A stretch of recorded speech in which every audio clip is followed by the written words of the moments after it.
அன்பு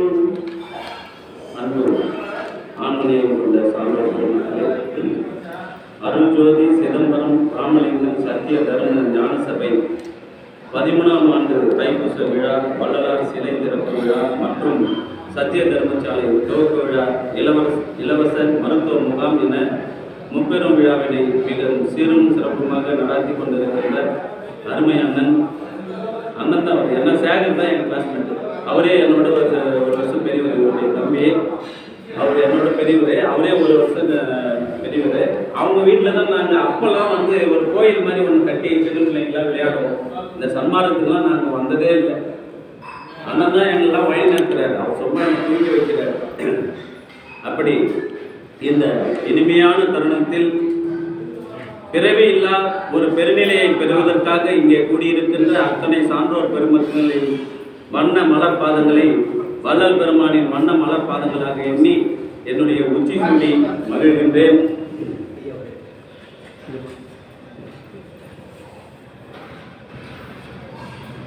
இந்த புண்ணிய பூமியிலே ராணிப்பேட்டை மாவட்டம் வந்து ஆனால் என்னோட சொந்த ஊர் பார்த்தீங்கன்னா திருவண்ணாமலை மாவட்டம் தான். புகழ்பெற்ற இடம். நான் திருவண்ணாமலை வந்து பக்கத்தில் தான், ஆனால் திருவண்ணாமலை போனதே இல்லைங்க. அரக்கோணத்துக்கு தான் போனேன். அதனால் பக்கத்தில் இருந்து அருமை தெரியாது, தூரம் போனாலும் அருமை தெரிய போட்டுருக்குது. ஆக என்னுடைய அருமை சகோதரருக்கு இந்த ஆடையை பொன்னாடியை அணிவிக்கின்றேன்.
அன்பு ஆன்மீக சான்றோர்களே, மனித தேகம் என்பது எப்படி கிடைக்கிறது? எல்லா ஆத்மாக்களுக்கும் எத்தனை யோனி பொருத்தங்களை எல்லாம் தாண்டி இந்த பிறவியை நாம் பெற்றுக்கொண்டோம் என்பது இங்கே பேசிய சான்றோர்கள் எல்லாம் பதிய வைத்திருப்பார்கள். 80 100 யோனி பொருத்தமெல்லாம் கழிந்த பின்பு இந்த ஆன்மாவிற்கு இறைவனால் கொடுக்கப்பட்ட ஒரு கருணை கொடை தான் இந்த மனித தேகம். அதில் எந்த விதமான சந்தேகமும் எந்த மதத்தை சார்ந்தவங்களுக்கும் யாருக்கும் இருக்காது. ஆனால் அந்த மனித தேகத்தை பெற்றுக்கொண்டவர் என்ன செய்ய வேண்டும் என்று பார்த்தால், இறைவனை உணர்ந்து இறைவனிடத்தில் போய் ஐக்கியமாயும் என்றுதான் மரபு. பிறப்பினால் வருவது யாதென்று கேட்டால் பிறந்து பார் என்றான் கண்ணதாசன். மனையால் சுகம் என்ன என்றால் மணந்து பார் என்றான். இறப்பினால் வருவது யாதென்று கேட்டால் இறந்து பார் என்றான். அனுபவத்தையே அறிவதுதான் அறிவு என்றால் இறைவா நீ எதற்கு என்று கேட்டேன். இறைவன் சற்றே இறங்கி வந்து அந்த அனுபவமே நான் தான் என்றான் என்று பதிய வைக்கின்றார். இதைதான் வள்ளல் பெருந்தகை முத்தி என்பது நிலை 300 சாதனம், சித்தி என்பது நிறை சேர்ந்த அனுபவம் என்று பதிய வைத்தார்கள்.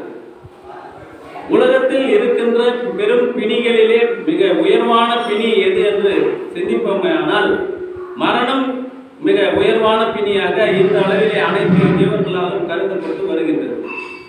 அதைதான் வள்ளல் பெருந்தகை சாவதென்றும் பிறப்பதென்றும் உள்ள பெரும் பாவம் தன்னை எண்ணி, சாவதென்றும் பிறப்பதென்றும் உள்ள பெரும் பாவம் தன்னை எண்ணி நோவது இன்று புதிதன்று. சாவதென்றும் பிறப்பதென்றும் உள்ள பெரும் பாவம் தன்னை எண்ணி நோவது இன்று புதிதன்று. இந்த நோவை நீக்கி ஈவது மன்றிடை நடிப்போய் நின்னாலே ஆகும், பிற தெய்வங்களால் ஆவது ஒன்றும் இல்லை. ஸ்டேட்மெண்ட் கொடுக்குறாரு. இப்போ நமக்கு என்ன சந்தேகம்னா, எல்லாருக்கும் அந்த உயிர் பயம் அப்படின்னு யாராவது ஒருத்தர் சொல்றாருன்னா அவர் உயிரினுடைய உண்மையை உணராதவர்னு பொருள். அலட்சியமா சொல்றாருன்னு அர்த்தம். எல்லாருக்கும் இந்த பயம் இருக்குது. இப்போ ஐயா சொன்னார் இல்லையா, மகேஸ்வரன், ருத்ரன், எல்லாருக்குமே அந்த பயம் இருக்கு. வள்ளலார் பதிய வைக்கிறார். மாலவன் துஞ்சுவான், மலரவன் இறப்பான், மற்றை வானவன் முழுவதும் அழிவர். அப்ப அவங்களுக்கே அந்த நிலைமை. சாகாமல் இருப்பது, இந்த மரணத்தை நீக்கிக் கொள்வது, பிறவியை தடுத்துக் கொள்வது, இந்த பிறவியோடு இனி பிறவி இல்லாமல் இருக்க வேண்டும். பட்டினத்தடிகள் சொல்றார், மாதா உடல் சலித்தால் எத்தனை பிறவியா, இந்த பிறவில இவங்க அம்மா, போன பிறவில எத்தனையோ அம்மா, அதுக்கு முன் பிறவி மாதா என்னை பெத்து பெத்து அவருடைய உடல் சோர்ந்து விட்டது. வேதாவோ கை சலித்தான், என்னுடைய தலையத்தை எழுதி எழுதி பிரம்மா கை சோர்ந்து போச்சு. வல்வினை ஏன் கால் சலித்தேன், நானும் காலில் பிறந்து என்னுடைய கால்லாம் சோர்ந்து போச்சியா. இருப்பையூர் வாய் சிவனே, இன்னும் ஒரு தாய் வயிற்றில் கூக்கு பிறவாமல் கா. இன்னொரு தாய் வயிற்றில் போய் என்ன பிறக்க வச்சிடாதியா. பிறவி இல்லாத நிலை, அந்த பிறவி இல்லாத ஒரு பிறநிலையை எந்த ஆன்மா வேண்டும் என்று சொன்னால் உயிர்த்து உண்மை பொருளை உணர்ந்து கொண்ட ஆன்மா தான் அது வேண்டும். மீதி எல்லாரும் என்ன பண்ணுவோம்னா பிறவி மேல ஆசை வச்சுட்டு தான் இருக்கணும். நல்லது செஞ்சாலும் பிறவி வரும், கெட்டது செஞ்சாலும் பிறவி வரும். வினைப்பதிவே ஒரு தேகம் கண்டாய் திருமூலர் பதிவு வைக்கிறார். அப்போ இந்த வினை பதிவுகள் எல்லாம் கழிய வேண்டும், இறைவனை சென்று நாம் அடைய வேண்டும். அதற்காக வந்தவர்கள் தான் நாயன்மார்கள், ஆழ்வார்கள், சித்தர் பெருமக்கள் என பல பேர் அனுப்புறார். அருட்பெருஞ்சோதி ஆண்டவர் ஒருத்தர் டியூட்டி போட்டு அனுப்புறார். 1823 அக்டோபர் 5ஆம் தேதி வரையில் அந்த அருட்பெருஞ்சோதி ஆண்டவருக்கு ஒரு செல்ஃப் சாட்டிஸ்பேக்ஷன் வரல. அவருக்கு ஒரு சுய திருப்தி இல்லைங்க, சாட்டிஸ்பேக்ஷன். எல்லாரும் போனாங்க, ஓரளவுக்கு சொன்னாங்க, ஆனா அவங்க மாத்திரமே அடைந்தாங்க. சாதாரண ஏழை மக்கள் இந்த நிலையை அடைவதற்கு வழிவகையை எடுத்து சொல்வதற்கு யாரும் இல்லை என்கின்ற ஏக்கம் அருட்பெருஞ்சோதி ஆண்டவருக்கு இருந்தது. அதனாலதான் அவர் என்ன சொல்றாரு, பன்னெறி சமயங்கள் மதங்கள் என்னும் ஒரு பவநெறி இதுவரையில் பரவியது. எதுவரையில 1823 அக்டோபர் 5 வரையிலே பன்னெறி சமயங்கள் மதங்கள் என்னும் ஒரு பவநெறி பரவியது. ஆதலால் மக்கள் செந்நெறி அறிந்தினர், இறந்து மீன் போயினர். எல்லாம் செத்து போறாங்க. இப்போ எல்லாருக்கும் அப்பா யாருன்னா இறைவன் தான் அப்பான்னு சொல்றோம். நாம எப்படி அம்மையே அப்பா ஒப்பிலாமணியேன்னு சொல்றோம். பரலோகத்தில் இருக்கின்ற பரமபிதாவே அப்படின்னு அவர் சொல்றாரு. இவர் அல்லாஹ் அக்பர் அல்லாஹ்ன்றார். எல்லா மதத்திலேயே இறைவனை தந்தையாக எடுத்துக்கொள்கின்றார். அது மாற்றமே கிடையாது. எல்லா மதத்துக்கான ஒத்துக்கிறாங்க. அப்போ எல்லா உயிரையும் படைக்கின்றவன் இறைவன். எந்த அப்பனாவது தான் பிள்ளைய பெத்துக்கும் போது இந்த பிள்ளை எத்தனையாம் தேதி செத்து போனோம்னு எழுதுவானா? அப்படி எழுதி இருந்தால் அவன் அப்பனா இருப்பானா? இந்த ஒரு சிந்தனை நமக்கு வேணுமா இல்லையா? இது யாருக்கு வந்ததுன்னா வள்ளலாருக்கு தான் வந்தது. அவர் தான் சொல்றார், தப்பாலே ஜெகத்தவர் எல்லாம் சாகவே துணிந்தார். சாவு என்பது இயற்கை இல்லைன்ற ஒரு கான்செப்டை சன்மார்க்கிகள் மனசுல ஃபர்ஸ்ட் வர வைக்கணும். பொதுமக்கள் மனசுக்கு செகண்டரி. சன்மார்க்கத்தில் இருக்கிறவங்களுக்கு வள்ளலார் போதிக்க வந்தது என்ன? சாகா கல்வி. புலம் ஐந்தும் வென்றான் வல்லபமே வல்லபம், சாகாமல் கற்பதே கல்வி ஆகவே முந்தாச்சு. புலம் ஐந்தையும் வென்றான் வல்லபம். அப்போ நம்ம கூட படிக்கும் போது அவன் என்ன சொல்றான், 5 புல வேடரை கூடவே அனுப்புறான். கண், காது, மூக்கு, செவி, தோல்னு 5 பேரை கூட படிச்சுட்டு இதுல இருந்து நீ தப்பிச்சுக்கிட்டான்னு சொல்றான். அதான் நம்ம முப்பாட்டன் வள்ளுவம் பதிய வைத்திருக்கிறது. ஒருமையுள் ஆமை போல் 5 அடக்கல் ஆற்றின் எழுமையும் ஏமா புடைக்கும். வள்ளல் பெருமான் என்ன சொல்றது, சாகாமல் கற்பது கல்வி. இந்த சாகாமல் கற்கக்கூடிய கல்வியை சன்மார்க்கத்துக்கு வந்தாதான் நீங்க பெற முடியும். சார் எந்த பாடசாலை சார், இது எந்த இன்ஸ்டியூட்ல சேரலாம்? வரும்போது ஒரு மெர்க்குரி காலேஜ் இருக்குது, அதில் கற்றுக் கொடுப்பாங்களா? இல்லை வேற எந்த காலேஜில் கற்றுக் கொடுப்பாங்க? பனிமலரில் கற்றுக் கொடுப்பாங்களா? சவிதாவில் கற்றுக் கொடுப்பாங்களான்னா அங்கெல்லாம் கற்றுக் கொடுக்க மாட்டாங்க. அங்கே வயிற்று கல்வி தான் கற்றுக் கொடுப்பாங்க. எங்கெங்க சன்மார்க்க சங்கம், சன்மார்க்க சபை, சத்து விசாரம் நடக்கின்றதோ அந்த இடத்திற்கு நீங்கள் செல்வீர்களானால் எளிதில் சாகாமல் பிறவி இல்லாமல் தவிர்ப்பதற்குரிய சாகா கல்வியை கற்றுக் கொடுப்பாங்க. அதுதான் இவர் என்ன சொல்றாரு, என் மார்க்கம் இறப்பொழிக்கும் சன்மார்க்கம் தோழி ஆசை உண்டேல் வம்மின். ஒரு துறவி வரார், 1823 அருட்பெருஞ்சோதி ஆண்டவர் அவர் அனுப்புறார். ராமலிங்கம் அருளாளர் கூட்டத்தெல்லாம் கூட்டுறாரு. எல்லாரையும் கேட்கிறாரு, அப்பா நீங்க போய் சொன்னீங்க, ஆனா ஒன்றும் சக்சஸ் ஆகல. கால் கண்ணறு, அரை கண்ணறு, முக்கால் கண்ணறு, ஒரு ஸ்டெப்ல உள்ள வீழ்த்துறீங்க. எல்லாரும் அந்த மரண குழியில நின்றுடுவாங்க. அது 100% எடுக்கணும், சக்சஸ் ஆகணும். அதுக்கு போறதுக்கு யாருன்னா ஒருத்தரும் போறதுக்கு தயாரா இல்லையா?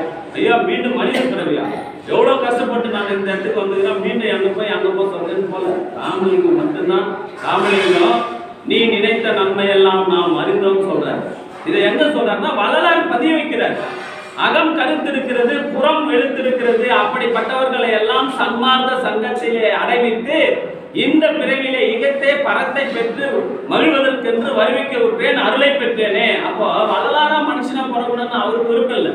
அருட்பெருஞ்சோதி ஆண்டவர் தேடுறாரு. தேடினதுல இவர் அனுப்புறாரு. இவர் அனுப்புறதுனால தான் இவர் என்ன சொல்றாரு, சாகா கல்வியை சொல்லி கொடுத்தாரு. வந்தவர் என்னங்க, ஒரு துறவி இந்த உலகத்துக்கு வர வைக்கும் என்றால் அவர் என்ன செய்வாங்க, அவர் சார்ந்த மதத்தை பரப்புவார். அவர் மனகன் என்ற கோவிலுக்கு ஆண்டவனுக்கு ஒரு ஆலயத்தை கட்டுவார். கிறிஸ்துவ பாதிரியார்னா கிறிஸ்துவ மதத்தை பரப்புவார். இஸ்லாமிய பாதிரியார்னா இஸ்லாம் மதத்தை பரப்புவார். வள்ளலார் வந்தவர் என்னங்க பண்றாரு, ஐயா நீ திறக்கிறார் பாருங்க, தர்மசாலையை திறக்கிறார். ஏன் தர்மசாலையை திறக்க வேண்டிய அவசியம் என்ன? அவர் வாழ்ந்த காலத்துல இன்னைக்கு இல்லைங்க, இன்னைக்கெல்லாம் பட்டினி சாவே கிடையாது, சொன்ன ஒட்டுக்கவே மாட்டோம். ஏன்னா வீதிகள் எல்லாம் விதிநெறி விலங்க ஆடல் செய்து அருள் அருட்பெருஞ்சோதி சொன்னதுனால அருட்பெருஞ்சோதி பேரால அங்கங்க அன்னதானம் நடந்துட்டே இருக்குது. அப்போ பட்டினி சாவு இல்லை.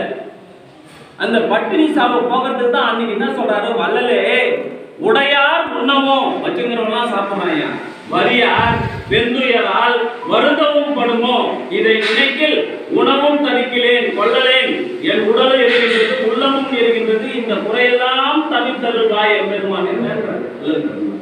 அப்படிப்பட்டவர் 1867 அங்க கூழ் சாலையை தொடங்கினார். இன்னைக்கு என்ன ஆச்சு அந்த சாலை? அது மட்டும் இல்ல, எல்லாரும் பாருங்க, நாங்க ஏறக்குறைய அரை மணி நேரத்துக்கு மேல தேடிட்டு இருக்கோம். இந்த இடத்த தாண்டி போயிட்டோம், யாருக்கும் தெரியல.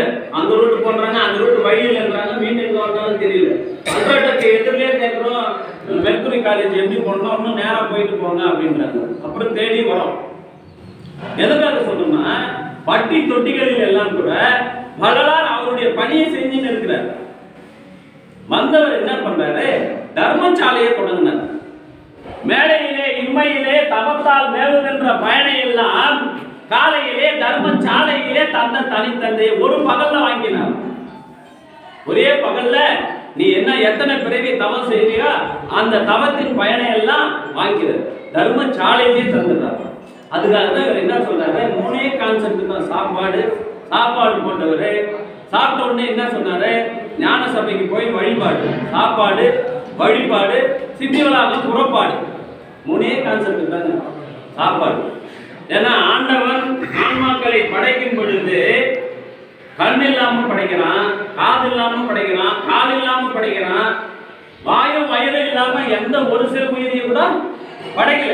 அதனால்தான் இவர் பார்த்தார், எதை கையில எடுத்தா எது நடக்குன்னு பார்த்தார். அதுக்கு முன்னாடி வந்தவங்க கூட சொன்னாங்க, ஆவின் தோலை உரித்து உண்பவனே ஆயனும் சிவாய நமக என்று சொன்னால் அவன் தான் எனக்கு ஆண்டவன்.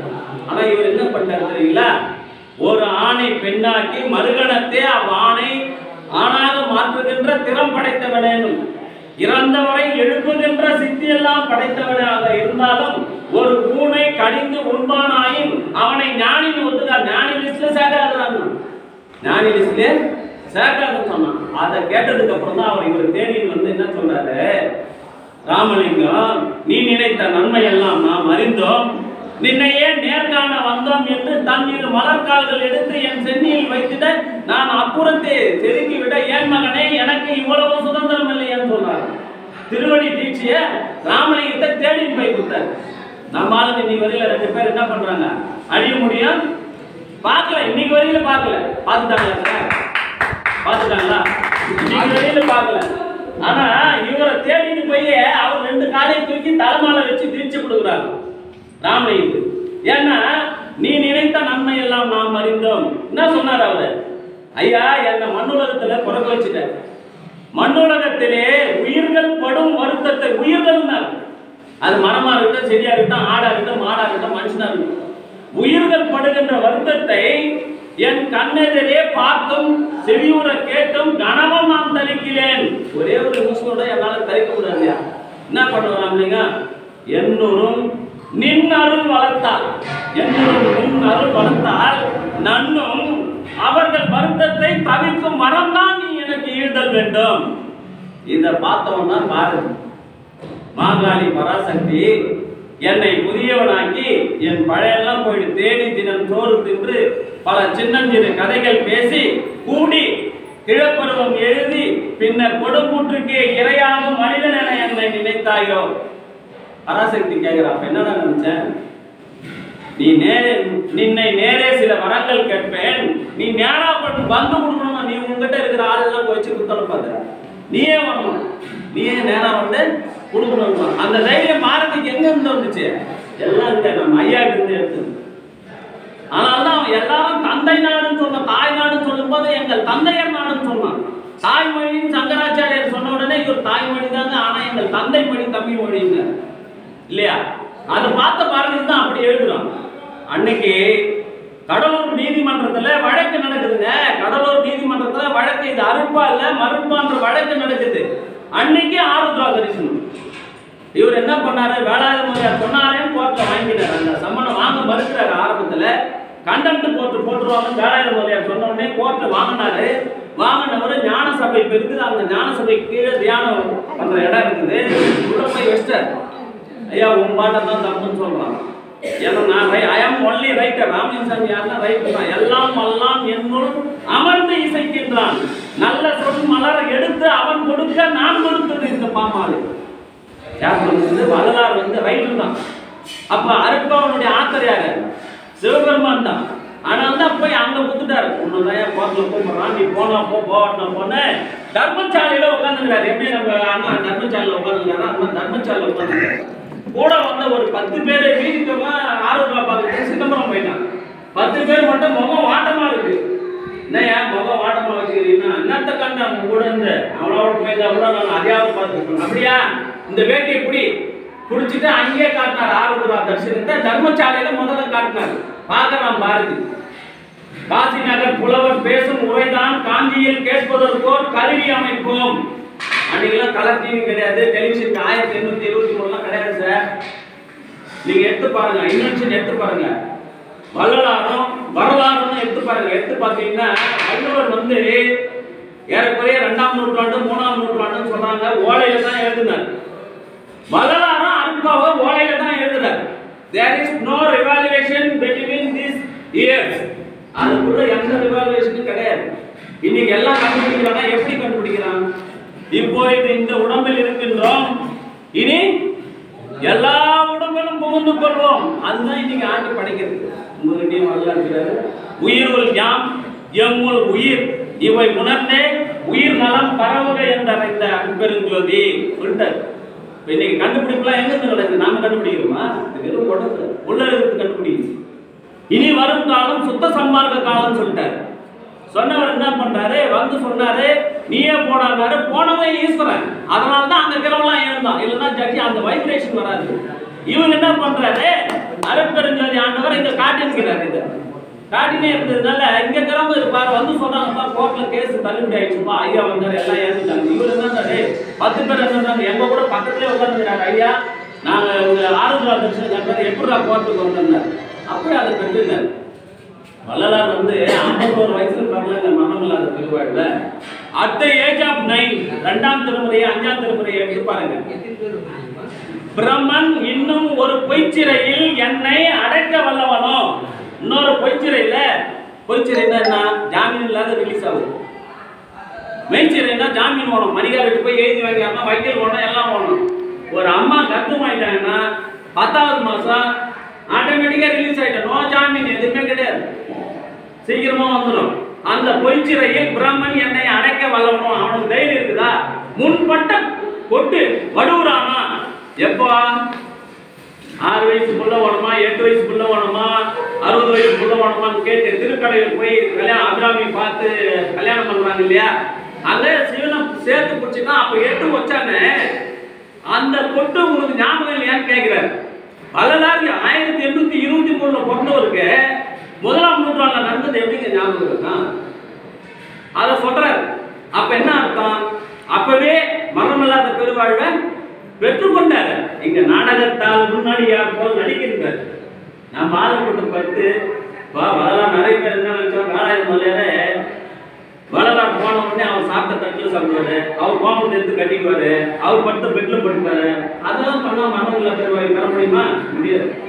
என்ன எத்துணையும் வேதமுறாது எவ்வுயிரும் தம்முயிர் போல் உள்ளே ஒத்து உரிமை உடையவராய் உவர்கின்றார் யாவராக அவர் உள்ளம் நான் சுத்த சித்திருவாய் எம்பெருமான் நடவிடும் இடமென நான் அறிந்தேன். அந்த வித்தகர்க்கே ஏவல் செய்திட என் சிந்தை விழுந்ததாலே கூப்பிடாதியா சிற்றடியேன் தாழ்வணங்கி சாற்றுகின்றேன். உன் கால ஒரு ஞானி, எந்த ஞானியாவது நீ மரணமில்லா பெருவாழ்வு பெற்றதுக்கு உன் காலில் வீந்து கூப்பிடுவாரா?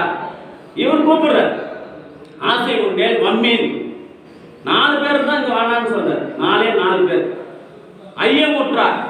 யாருன்னா சன்மார்க்க சங்கத்துக்கு போனா நம்ம குடும்பம் உருவிடாது, அவர் இது சொல்ல அதை சொல்ல, நீங்க எந்த சாமியை கும்பிட வேணாலும் அவர் சொல்லலையே. 1ஆம் திருமுறையிலிருந்து முருகப்பெருமான் இருந்து எல்லாரையும் பாடிக்கிறாரு, வைணவரை பாடிக்கிறாரு, எல்லாரும் பாடிக்கிறாரு. அது டெஸ்ட்ங்க. இப்போ சுருக்கமா சொல்லணும்னா நம்முடைய முதல்வர் இருக்கிறாரு மதிப்பு ஸ்டாலின், அவருக்கு ஒரு பேரன். அந்த பேரனுக்கு எல்கேஜி யூகேஜி எதுவுமே படிக்கல, நேரா நீட் தேர்வு எழுதல, ஒரு மருத்துவக் கல்லூரியில் ஒரு சீட் கொடுக்க முடியுமா? சட்டத்தில் இடங்குதா? இல்ல இல்ல. அது போலதான் இது. ஆண்டி பிள்ளையா இருந்தாலும் அரச பிள்ளையா இருந்தாலும் நடவண்டி வச்சு தள்ளி நடந்து பிறகுதான் கொஞ்சம் கொஞ்சமா தான் போக முடியும். ஸ்டெப்பு அதனுடைய ஸ்டெப்பு தான் இது. என்னன்னா இதுலயே நீங்க இருந்துட்டீங்கன்னா பெற வேண்டிய லாபத்தை பெறாமல் போயிடுவீங்க. அது அவருடைய அனுபவம், வள்ளலாருடைய அனுபவம். சைவ மதம் என்ன பண்ணுச்சுன்னா நான் பெற வேண்டிய லாபத்தை பெறவும் ஷார்ட் ரூட் சொல்றேன்.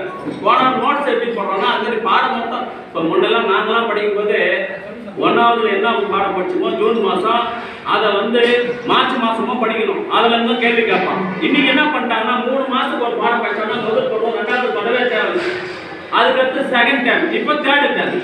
அது மாதிரி வள்ளலார் என்ன பண்ணாரு, தம்பி இதெல்லாம் உங்களுக்கு நேரம் கிடையாது.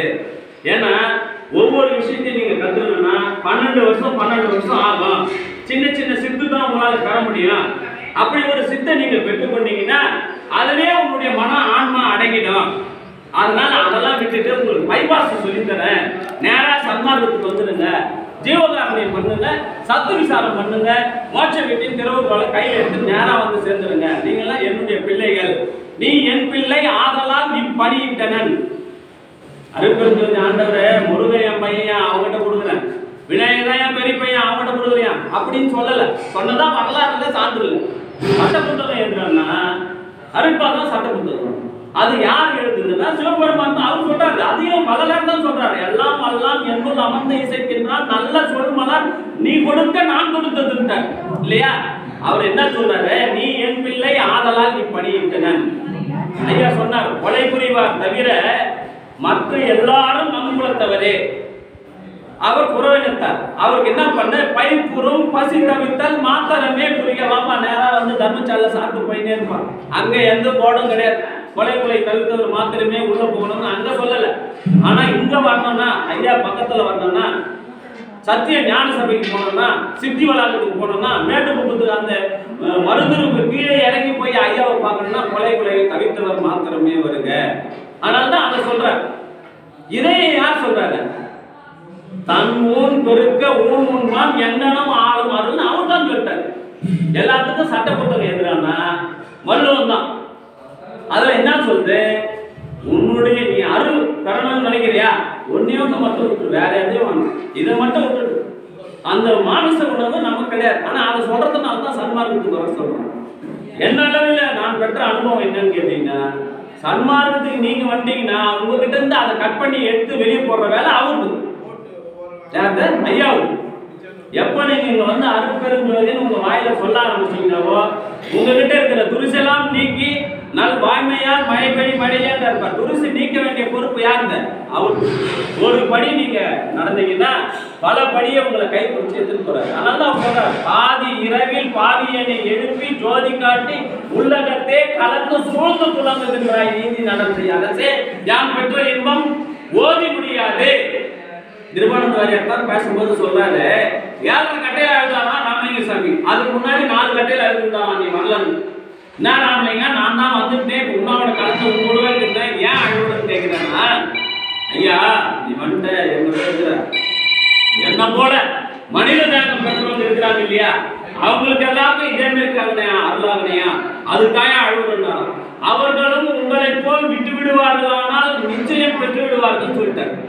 சொன்னவர் அருட்பெருஞ்சோதி ஆண்டவர். அதுக்கப்புறம் தான் இவர் என்ன சொல்றாரு, உள்ள போகும்போது என்னன்னாரு, பாவம் இந்த ஜனங்க யாரு சாமின்னு தெரியாத என்ன சாமி சாமின்னு என் முன்னாடி சுத்திங்கிறாங்கன்னு சொன்ன அருட்பெருஞ்சோதி ஆண்டவர், அருட்பெரும் ஜோதி ஆனன் என்று அரையப்பா முரசு, அருளாட்சி பெற்றன் என்று அரையப்பா முரசு. இன்னைக்கு கூட எத்தனையோ பேர் வராங்க, எத்தனையோ மார்க்கம் இருக்கின்றது. ஆனா அந்த நிறுவனர் அதை அடையணும். இப்ப நம்ம நிறுவனர் பாத்தீங்கன்னா வரலாறு மனமெல்லாம் பெருவாழ்வை பெற்றுக்கொண்டார்களே, 5 யான் செய்ய தந்தனை, தயவினில் தந்தனை, சுத்த சொன்மார்ந்த சுகநிலை பெருக, உத்தம நான்கு ஓமுக என்பதை அருட்பெருஞ்சோதி அவர் சொல்லி முடிக்கிறார். சட்டமும் கைத்தேன் பிறவி சட்டமும் கிடைத்தேன். பட்டத்தார் கூட என்ன சொல்றாரு, பிறந்தன இறக்கும், இறந்தன பிறக்கும், பெருத்தன செருக்கும், சிறுத்தன பெருக்குன்றார், ஏத்துக்கிறார் அவர். ஆனா இவர் மட்டும் சத்தியம் என்னன்றாரு, மக்கள் தப்பா தான் சென்று போனான், தப்பாலே ஜகத்தவர் எல்லாம் சாகவே துணிந்தார், தாமதமான நான் எப்பாலும் எங்கனும் இருத்தலே பெற்றேன் தோழி, என்மார்க்கும் இறப்பொழிக்கும் சன்மார்க்கும் தோழி, ஆடேடி பந்து ஊரமுது உண்டு ஒழியாதே, என்னோட ஆரமுது உண்டு ஆடேடி பந்துன்னு சொல்றார். எப்படின்றத இந்த 4 பேருக்கு தான் இடையில, ஒண்ணு பொய் பிடித்தார், 2வது தம்மை அறிய ஐயமுற்றார், பொருத்தமில்லார். இந்த 4 பேரை தவிர ஒரு நாடு அல்ல, ஒரு ஊர் அல்ல, ஒரு மக்கள் அல்ல, ஒரு ஜாதி அல்ல, எல்லாரும் என்னை போல் நீ உலகம் பெறுதல் வேண்டும். உலகம் ஒன்னே அடங்கி போச்சு. அதனாலதான் இவரை தேடி வந்து கொடுக்குறாங்க. அவரே கேட்கிறாரு, சட்டமும் கைத்தேன் பிறவி சட்டமும் கிழித்தேன், சாவையும் மோவையும் கவிழ்ந்தேன், சிற்றவை உடையான் செல்ல பிள்ளை என்ற பட்டமும் பெற்றேன், எனக்கு இது போதும் பண்ணிய தவம் பலித்தது. பண்ணிய தவம் பலிக்கிறது. மீதி மார்க்கம் இறைவனை அடையிறதுக்கு 4 மார்க்கம் சொன்னாங்க. 4 மார்க்கத்துல 3 மார்க்கம் கடுமையான மார்க்கம். கோயிலெல்லாம் போய் மெழுகணும், கூட்டணும், அது நம்மளால முடியாது. அவர் செஞ்சாரு, அவர் போனாரு. அதுக்கு அடுத்தது பாடி பணியணும், நமக்கு அதுக்கெல்லாம் நேரமே கிடையாது. ஒரு பொண்டாட்டி புள்ள முடிய பார்க்க முடியல. பரபரப்பான சூழல், பக்கத்துல இருக்கிறவங்களோட நான் 1 ரூபாயாவது அதிகமா சம்பாதிக்கணும், 1 இன்ச்சாவது சொத்து அதிகமா வச்சிருக்கணும் சூழல். மனைவி மக்கள் பார்க்க முடியல. திரைக்கடலோடைய திரைவிந்தாள் மாதிரி ஓடினே இருக்கலாம், அதுக்கும் டைம் கிடையாது, பாடியெல்லாம் பண்ணிய முடியாது. இறைவனை கணவனாவோ மனையாவோ வச்சுக்கணும், அதெல்லாம் முடியாது. ஒரே வழி அடையலாம், ஷார்ட் ரூட் என்னையா வழி சன்மார்க்கம் அவர் சொல்ற, தீபகாரணியம் பண்ணு, மோட்ச வீட்டின் திறவுகள். அதுக்கு அடுத்து என்ன பண்ணு, சத்து விசாரம் பண்ணு, அவங்க சொல்லி கொடுப்பாங்க. எந்த கடவுள் எந்த சாமி தான் பெரிய சாமி நமக்கே தெரியல. அதனாலே எனக்கு உண்மை உரை தருங்கன்றாரு, உண்மையை சொல்லியா தாயார் தந்தை சன்னதி வந்தடைந்தால் வாயிலார் என்று இருக்கின்றேன், ஒரு வார்த்தையும் பேச மறுக்கின்றேன், கோயிலாக என் நெஞ்ச சொல்ல வந்த குணப்பெரும் குன்றேன், ஓய்விலாது அன்புக்கு அது பாதிக்கு ஒற்றி ஈஸ்வரனே. ஊமையாக நீ 7 கணவன்ல இருந்து நடந்து வர, நான் உன் திருச்சென்னதிக்கு வந்து உன்னை கேட்ட வாயே திறக்க மாட்டேன், இது உனக்கு நியாயமா அப்படின்னு கேட்கிறார். 2ஆம் திருமுறையில 6ஆம் திருமுறையில அருட்பெருஞ்சோதி ஆண்டவர் வாயை திறக்கிறார். தூங்கலை மகனே எழுந்திரு, சவுதி ஆதி எல்லாம் செய்து கொண்டு கோலத்தால் என் மகன் என்று காட்டு, இன்னும் 2.5 கடிகையிலே உன்னை மனமுவிப்போம் இன்டிமேஷன். அப்பதான் வாயை திறக்கிறார் அருட்பெருஞ்சோதி ஆண்டவர். இவர் இதோட நிக்கல, இறைவன் நீயாகில் உன் அடியவன் நானாகில் இற்றை கோயிலே ஈகத்தை இது தரணும். அவனும் ஜாதகம் சொல்றார், ஐயோ தயா நல்ல தரணும், இன்னைக்கு வந்து முடியா, இறைவன் நீயாகில் உன் அடியவன் நானாகில் இன்னைக்கு எனக்கு கொடு இல்லையா. ஊர் உலகம் உன்ன காரித்துப்போம், யார காரித்துப்போம், உன்னதான் காரித்துப்போம். நான் மட்டும் சிவனாயன் கடந்தேன், என்னை அனுப்பிச்சிட்டேங்க, பட முடியாது அரசே, இனி துயரம் பட முடியாது. என்னுடைய உடல் பொருள் ஆதியை எல்லாம் நீ எடுத்துக்கொண்டு மனம் வந்து உன்னுடைய உடல் பொருள் ஆதியை புரியான்னு கேட்கிறார். அவரை கொடுக்குறான். சட்டமும் கைந்தேன் பிறகு சட்டமும் கேட்டேன், சாவையும் நோவையும் தவிர்த்தேன், சிற்றவை உடையால் செல்ல பிள்ளை என்ற பட்டமும் பெற்றேன், எனக்கு எப்போதும் பண்ணித்தோம் இருக்கிறது. காற்றாலே புவியாலே கதனம் அதனாலே அழியாத வேட்டாலே கொலை கருவியாலே அழியாத தேகத்தை கேட்டேன், விரைந்து உட்காணும் தடான்னு நாம நீ நினைத்த நன்மையை தான் நாம் அறிந்தோம், இன்னையே நேர்காண வந்து சொல்லி கொடுக்குறாங்க. என்னப்பா அருள் செல்வம் செலுத்து, நீடுக நீர் உலக அனைத்தும் நின்று ஆடுக என்ற என் அருட்பெரும் சொல்லுங்க. நீ ஆடு, நீ தான் என் புள்ள நீ செய்தான்னு சொல்லி கொடுத்தாரு. யார் ஆட்சி செய்யறாருன்னா வள்ளலார் தான் ஆட்சி செய்தாரு. 2.5 கடிகையில என் சாமி எனது துறை என்னுயிர் நாயகனார் என்று வந்து நான் இருக்கும் இடத்தில் அமர்கின்றார். 3 குடிசையில நுழைகிறாராயா இரவு. மேட்டுக்குப்பத்தில் அவர் இருந்த குடிசை. பிறகு இந்த ஊனெனும் குடிசையிலும் நுழைந்தனை, இந்த உளமெனும் குடிசையிலும் நுழைந்தனை. என்ன பண்றாரா? இன்று வந்து நான் இருக்கும் குடிசையிலே அமர்கின்றார். பின்சாரும் 2.5 கடிகையிலேயே இந்த பேருடம்பில் கலந்து பிரியாமல் இருப்பார். தன் சாதி தவத்தால் நான் தான் சாற்றுகின்றேன், எந்த மொழி நிந்தனுக்கு வெளியாகும் 2.5 கடிகை கடந்த பொழுதே. 1974 போனவரு இன்னைக்கு 2024 150 ஒரு கடிகை எடுத்து 60 ஆண்டுகள் சொல்றாங்க. 260 ஒரு 30 150 ஆண்டு கழிஞ்சு போச்சு. 2024 இது அருட்பெரும் ஜோதி ஆண்டவர் வருகின்ற தருணம் இது. அதனால்தான் சமயத்துக்கு எதிர்ப்பா இருந்தவர்கள் ஆட்சியை வள்ளலார கொண்டாடலாம் இல்லையா? அதுவே ஒரு பெரிய சாதனை தானே. எந்த அருளாளர்களுக்கும் கிட்டாத ஒரு பெருமை வள்ளலாருக்கு. ஒரு ஆண்டு முழுக்க 58 வாரங்கள் மாதந்தோறும் வள்ளலார் விழா நடத்தினாங்க. அதான் அருளாளர் வருகின்ற தருணம் என்று தோழி 1000 கோடி அணிவிலக்கு ஏற்படுக திருளாய பசுநெய்யே இருக்க மற்ற நெய்யாகின் என் திருமேனிக்கு ஒரு மாசம் செய்தாலும் செய்திருக்குமே நல்ல பொருள. அப்ப அவர் ஏற்கனவே ஜோதி ஆகிட்டாரு. அந்த திருமேனிக்கு மாசம் செய்தாலும் செய்திருக்குமே. இருள் ஏது காலையில் விளக்கேற்ற எண்ணாதே மங்களமாம் ஏற்றிடுகின்ற. அப்ப ஜோதிக்கு வேற என்ன போட்டீங்கன்னா அது சித்த கட்டுது, அது என் உடம்புக்கு ஒரு மாசம் செய்யுன்னு சொல்றாரு. அப்படி சொன்னவர் தான் அருளாட்சி